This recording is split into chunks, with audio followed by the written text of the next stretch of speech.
As the last part in this section, let's talk about how Node.js modules actually work behind the scenes. So first of all, in a Node.js module system, each JavaScript file is treated as a separate module. And we already played around a bit with modules in the intro section, especially by using the require function and exporting data from modules. And so that's the fundamentals of common JS modules, which is the module system that Node uses, because it works especially well on the server. Now, there's also the native ECMAScript or ES module system that you might already be familiar with, especially if you took my complete JavaScript course or if you have been writing JavaScript on the front end lately. And this ES module system that I was talking about was developed to work in the browser using the import-export syntax. So I just wanted to make it clear that these are two different module systems that you will see in different situations, so don't be confused.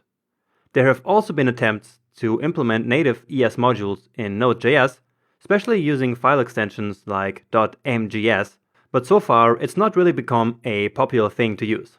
And so unless you're watching this course in the far future, you will probably always be using the common JS system with Node. Now, you might be wondering why in Node.js each and every module actually gets access to the require function in order to import modules in the first place, right? I mean, it's not a standard JavaScript function, so where does it come from? And how exactly does it work behind the scenes? Well, let's find out. So the question here is, what happens each time that we require a module by calling the require function with the module name as the argument? So as a very broad overview, the following steps are executed behind the scenes. First, the path to the required module is resolved and the file is loaded. Then a process called wrapping happens. After that, the module code is executed and the module exports are returned. And finally, the entire module gets cached. Alright, so let's now look at each step in more detail. So first off, how does Node know which file to load when we require a module? Because remember, we can actually load three different kinds of modules.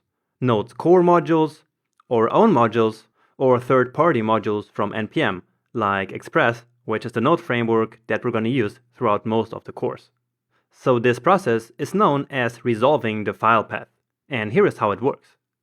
When the require function receives the module name as its input, it will first try to load a core module with that name, like for example the HTTP module. It will automatically find the path to that module and then load it. Now, if the path starts with a dot or two dot, it means that it's a developer module, because we indicate the relative path to our file. So Node will try to load that file, but if there is no file with that name, well, then it will look for a folder instead and load index.js if it's in that folder. So in this example, it will try to load lib/controller.js. Remember that we can drop the .js when requiring a module. In case there is no file at this path, it will then instead try to open index.js from the lib/controller folder instead. Make sense? And finally, if the required module is neither a core module nor a developer module, Node will assume it's a module from NPM. And remember, on a module that we load from NPM, we actually don't need to write the path when we require it. Just the module name, just the way it works on a core module.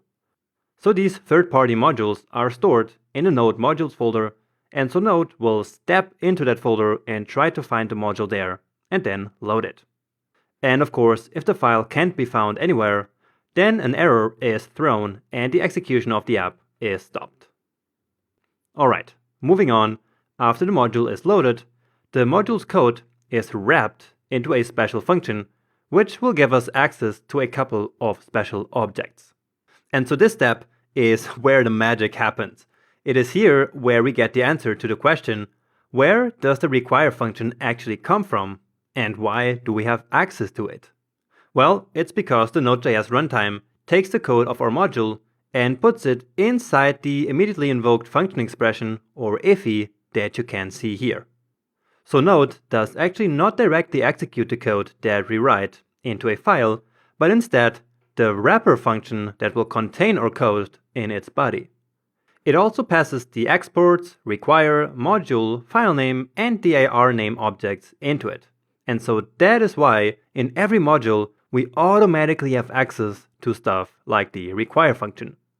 So these are basically like global variables that are injected into each and every module. Okay? Now, by doing this, Node achieves two very important things.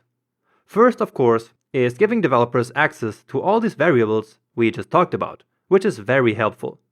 And second, it keeps the top-level variables that we define in our modules private, so scoped only to the current module, instead of leaking everything into the global object. So imagine for a second that we declared a variable x in one of our modules, and then included an npm module that also used a variable called x. Without this mechanism, our own variable would then get overwritten, and the entire app would just not work. So each module having its private scope is absolutely crucial, and is achieved through this clever trick of wrapping our code into this special function. Alright, so let's now take a quick look at each object that our module gets. First, the require function, which we already know about.